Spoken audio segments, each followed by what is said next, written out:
ચર્ચાને આગળ વધારીએ અત્યારે તો મજબૂતી એક્સિસ બેંકનું કાઉન્ટર અમિત એક વ્યૂ લઈએ 1.25% જેટલી મજબૂતી અત્યારે બતાવી રહ્યું છે એક્સિસ બેંક અને 1210ના લેવલ્સ પર ટ્રેડ થઈ રહ્યું છે. કઈ રીતે સલાહ આપશો અહીંયા?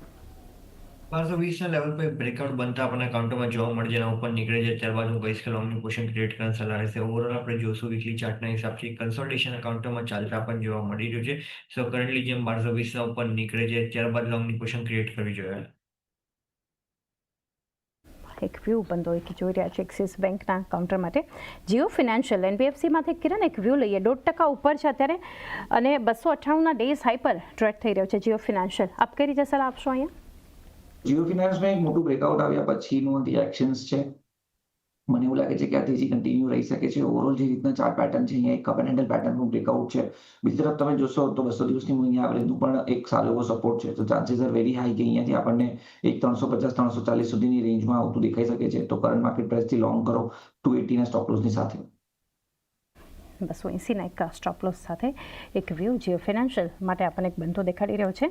ઓટોમાંથી એક મારુતિ સુઝુકી અમિત ત્યાં પણ 1.25%ની ખરીદદારી ડેઝ હાઈના લેવલની આસપાસ છે અત્યારે મારુતિમાં પણ કારોબાર. કઈ રીતે એક સલાહ આપશો? ઓવરઓલ બાઇંગ સારું દેખાઈ રહ્યું છે. મને લાગે છે જે હિસાબથી ફ્રાઇડે સેશનમાં એક બાઇંગ આવ્યું છે ડાઉનસાઇડ ઓફ 50 ડી અને સપોર્ટથી ત્યાંથી એક આપણે જોશું તો કેરી ફોરવર્ડ બાઇંગ આજના દિવસમાં બી આપણને જોવા મળી રહ્યું છે. અપસાઇડમાં જે હિસાબથી આપણે જોઈએ તો જ્યાં કાઉન્ટરમાં એક બ્રેક લાગતા આપણને જોવા મળી શકે છે 12,740ના લેવલ પર. એના ઉપર જેમ નીકળે છે ત્યારબાદ મને લાગે છે 13,000ના લેવલ સુધી બી જવાની જગ્યા બનાવી શકે છે. એટલે કરન્ટલી સ્ટ્રેન્થ છે લોંગની પોઝિશન ક્રિએટ કરી શકાય 12,740ના પહેલા ટાર્ગેટ્સ માટે. 12,740ના પહેલા ટાર્ગેટ એક મારુતિ માટે ધ્યાનમાં રાખી શકો છો. ત્યારબાદ ભારતીય એરટેલ કિરણ જુઓ તો શુક્રવારે ઓવરઓલ જે આટલી મજબૂતી માર્કેટમાં આવી પરંતુ ભારતીય એરટેલ ઘટ્યું હતું, ક્લોઝિંગ પણ નેગેટિવ હતું. આજે પણ જોઈ રહ્યા છે અત્યારે નિફ્ટીના ટોપ લૂઝર્સમાં ભારતીય એરટેલ જોઈ રહ્યા છે. ભલે ઓછી વેચવાલી છે 0.5%ની પરંતુ સ્ટોક ઘટી રહ્યો છે. કઈ રીતે એક વ્યૂ આપશોના ઘટાડે શું કરવું જોઈએ એરટેલમાં? ભારતીય એરટેલ અત્યારે એક ટાઈમ વાઇઝ કરેક્શનની અંદર છે. પ્રાઇસ વાઇઝ કોઈ મોટું કરેક્શન આવેના ચાન્સીસ ઓછા છે. જેમની પાસે પણ છે એમણે હોલ્ડ કરવાનો રહેશે. કોઈ પણ ઘટાડો આવે છે તો ઘટાડામાં બાય કરો. 1800નો એક સ્ટ્રિક્ટ સ્ટોપ લોસ છે. જો 1800નું લેવલ બ્રેક થશે તો અહીંયા ફર્ધર ઘટાડો આવશે. તો મારા હિસાબથી અત્યારે નવી ખરીદારી કરવી હોય તો કરી શકે છે અને જે આપણે સ્ટોપ લોસ કીધું 1800ના સ્ટોપ લોસની સાથે હોલ્ડ રાખી શકે છે. તો એક વ્યૂ ભારતીય એરટેલના કાઉન્ટર પર ખાસ કરીને આપણને બનતો જોઈ રહ્યા છે. આ સિવાય આઈટીમાંથી એક એચસીએલ ટેક માટે અમિત વ્યૂ લઈએ 1%ની મજબૂતી અત્યારે અને 1653ના ડેઝ હાઈના લેવલની આસપાસ ટ્રેડ થઈ રહ્યો છે એચસીએલ ટેક. કઈ રીતે સેટઅપ જોઈ રહ્યા છો? આપણે જોઈએ એનાથી તો બાઇંગ તો આપણને બનતા પણ જોવા મળે છે. પેટર્ન જે હિસાબથી બનતા આપણને જોવા મળે છે હિસાબથી લાગે છે અપસાઇડમાં જે બ્રેકઆઉટ લેવલ છે 1665નું એક બ્રેકઆઉટ લેવલ છે એના ઉપર નીકળે છે 65ના ઉપર. ત્યારબાદ હું કહીશ કે લોંગની પોઝિશન ક્રિએટ કરી હોય તો જેમ 1665ના ઉપર નીકળે ત્યારબાદ 1710ના ટાર્ગેટ માટે લોંગની પોઝિશન ક્રિએટ કરી શકાય. 1710ના એક લેવલ્સ માટે એક લોંગની પોઝિશન ક્રિએટ કરી શકો છો. એચસીએલ ટેક માટે એક વ્યૂ છે. કિરણ આઈએક્સમાં અત્યારે જોઈ રહ્યા છીએ જબરદસ્ત વોલ્યુમ બેઝડ બાઇંગ છે. 211ના ડેઝ હાઈ પર છે આઈએક્સ. 4%થી વધુ ખરીદદારી છે. સૌથી વધારે વોલ્યુમ્સ પણ આ સ્ટોકમાં છે. કઈ રીતે સલાહ આપશો? સો આઈએક્સમાં એક મેજર બ્રેકઆઉટ આપણને 192 આજુબાજુ જોવા મળ્યું હતું. એના પછી અગેન કાઉન્ટર એક સાઇડવેઝ ઝોનમાં ગયું તો ત્યાંથી એક બીજું બ્રેકઆઉટ આપણને 203 ઉપર જોવા મળી રહ્યું છે. સો ચાન્સીસ આર વેરી હાઈ કે અહીંયાથી સ્ટોક પ્રાઇસ કન્ટિન્યુ ઉપર જઈ શકે છે. તો જેમની પાસે પણ છે એમણે હોલ્ડ રાખવાનો રહેશે. નવી ખરીદારી માટે કોઈ પણ ડીપી તો કરંટ માર્કેટ પ્રાઇસથી લોંગ કરો 200 રૂપીસનો એક સ્ટ્રેટ સ્ટોપ લોસ રાખો. દેર આર ચાન્સીસ કે આપણે ફરીથી આ કાઉન્ટર 240 સુધી જતું દેખાઈ શકે એમ છે. તો ઓવરઓલ ચાર્ટ પેટર્ન સ્ટ્રોંગ છે. ડેફિનેટલી લોંગ કરીને જઈ શકાય છે. ચાર્ટ સેટઅપ એક સ્ટ્રોંગ છે. ખરીદારી કરી શકો છો. આઈએક્સ ફ્યુચરમાં અત્યારે ટોપ ગેઇનિંગ કાઉન્ટર છે. વોલ્યુમ્સ પણ સૌથી વધારે આઈએક્સમાં જ આપણને વધતા દેખાડી રહ્યા છે. આ સિવાય જ્યાં એક મજબૂતી દેખાડી રહ્યું છે આદિત્ય બિરલા કેપિટલનું કાઉન્ટર છે. અમિત એબી કેપિટલ જુઓ 3.5% ઉપર છે આ સ્ટોક. અહીંયા પણ જબરદસ્ત વોલ્યુમ બેઝડ બાઇંગ છે. 241ના ડેઝ હાઈ પર આ સ્ટોક અત્યારે ટ્રેડ થઈ રહ્યો છે. કઈ રીતે સલાહ આપશો? માં એક મેજર બ્રેકઆઉટ બનતા આપણને જોવા મળે છે. મંથલી ફ્રન્ટના હિસાબથી બ્રેકઆઉટ આપણને જોવા મળી રહ્યું છે. અપસાઇડમાં જે હિસાબથી આપણે જોઈએ 245ના લેવલ પર થોડુંક એવું રેઝિસ્ટન્સ બનતા આપણને જોવા મળે છે. સપ્લાય જોવા મળી શકે છે. 245ના ઉપર જેમ નીકળી જાય છે તો કાઉન્ટર 265-70 માટે તૈયારી કરી લેશે. હું કહીશ કે ડેફિનેટલી લોંગની પોઝિશન ક્રિએટ કરવી જોઈએ. જે હિસાબથી છેલ્લા 2-3 દિવસ અંદર બાઇંગ આપણને જોવા મળ્યું છે. વોલ્યુમ સાથે એ હિસાબથી લાગે છે કાઉન્ટર અહીંયાથી આવનારા દિવસોમાં એક બાઇંગ સારું ડેવલપ થતા જોવા મળી શકે છે. તો એક વ્યૂ બનતો જોઈ રહ્યા છે. એક મજબૂતી જે રીતે આપણે આઈએક્સ પર ચર્ચા કરી અને એબી કેપિટલ બંને એફ&ઓના અત્યારે ટોપ ગેઇનિંગ કાઉન્ટર્સમાં આપણને આવતા દેખાડી રહ્યા છે. આ સિવાયના સ્ટોક પર એક વ્યૂ લઈએ એસબીઆઈ એક પીએસયુમાંથી કિરણ વ્યૂ લઈએ 0.5%ની મજબૂતી 820ના ડેઝ હાઈ પર એસબીઆઈ ટ્રેડ થઈ રહ્યું છે. 815ના જે ડેઝ લો હતા કિરણ ત્યાંથી વધારે એક ખરીદદારી વધી રહી છે એસબીઆઈ પર. આપનો વ્યૂ? તો ઓવરઓલ એસબીઆઈમાં અમારો વ્યૂ ઘણા સમયથી સ્ટ્રોંગ છે. અહીંયાથી અમને એવું લાગે છે કે 850-860 સુધીના લેવલ એસબીઆઈમાં આવી શકે છે. અમારા એસોસિએટ અને ક્લાયન્ટ્સમાં ઓલરેડી અમે એસબીઆઈમાં લોંગ પોઝિશન હોલ્ડ કરીએ છીએ. તો એક ડિસ્ક્લેમર પોઈન્ટ ઓફ વ્યૂ જે પણ દર્શક આપણને જોઈ રહ્યા છે એમના ફાઇનાન્શિયલ કન્સલ્ટન્ટને કન્સલ્ટ કરજો.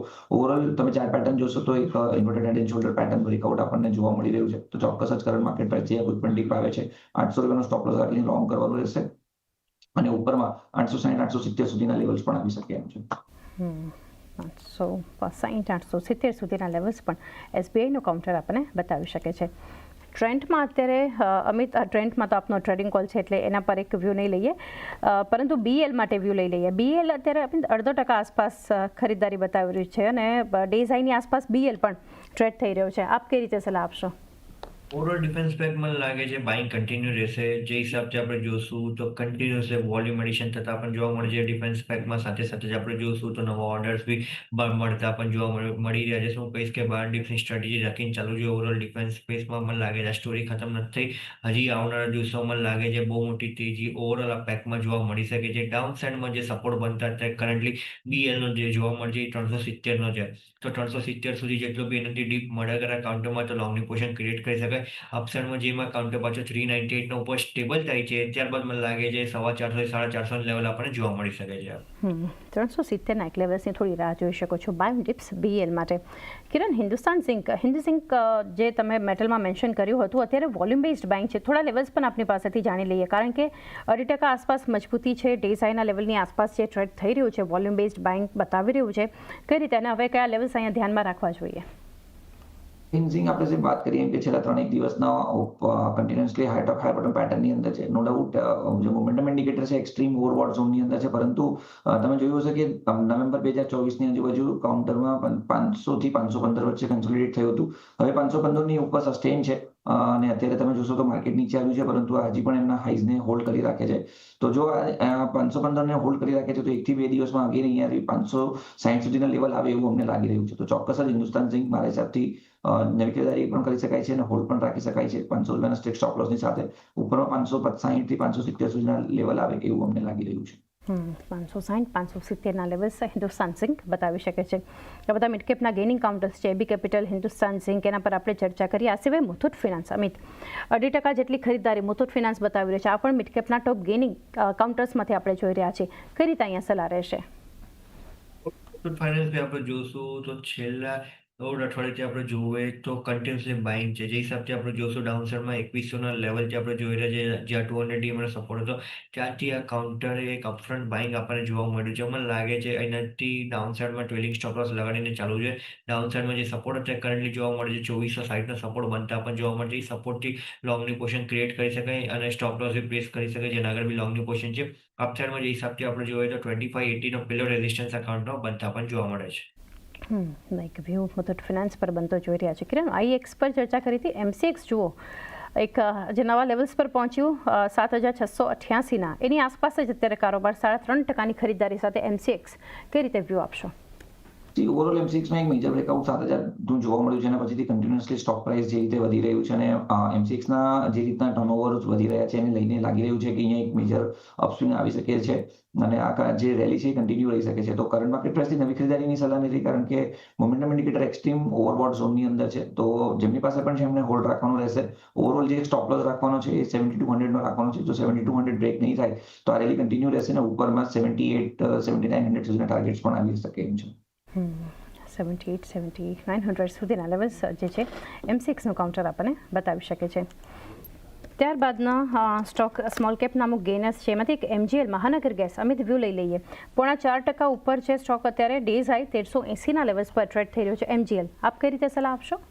ઓવરઓલ કાઉન્ટરમાં આપણે જોઈએ તો ડાઉનવર્ડ ટ્રેન્ડ લાઇનનો જે બ્રેકઆઉટ બનતા પણ જોવા મળે છે 1385ના લેવલ પર જોવા મળે છે. 1385ના ઉપર નીકળે છે ત્યારબાદ કન્ફર્મેશન મળશે કાઉન્ટરમાં એક બાઇંગ માટે. તો જેમ એના ઉપર નીકળે ત્યારબાદ 1415ના ટાર્ગેટ માટે લોંગની પોઝિશન ક્રિએટ કરી શકાય. અત્યારે વેટ એન્ડ વોચ. હાલ તો એક વેટ એન્ડ વોચ